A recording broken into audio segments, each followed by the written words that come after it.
I didn't think I needed to say this, but getting two Bs while you're in high school does not by itself make you an academic risk to colleges, even to Ivy League colleges. And the reason for this is because these colleges are looking for trends in your academic record, not individual circumstances. When the grades happen and what your overall trend of grades looks like matters a lot. So, say for example, you got two Bs when you were in ninth grade.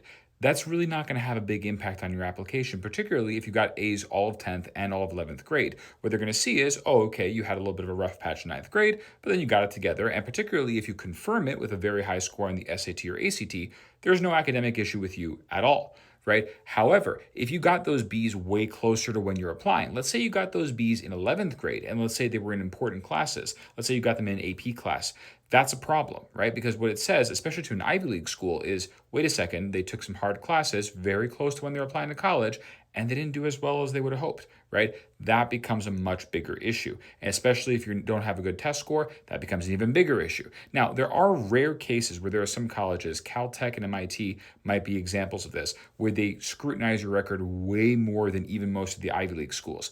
In that case, there are some limited circumstances where even a couple B's can be a real problem, right? But most of the time, you guys are totally fine. Nobody needs to worry about that. And before anybody freaks out, when I'm referencing Thomas Khalil's video, he actually was not even talking about this. What he was talking about was the fact that people were using extracurriculars to try to make up for this. That is also asinine. Don't do that. You can't make up for bad grades with extracurriculars. I don't even know why anyone would say that. So he's on point. Don't go after him, guys. I think a lot of people just misunderstood what he was really getting after in that video.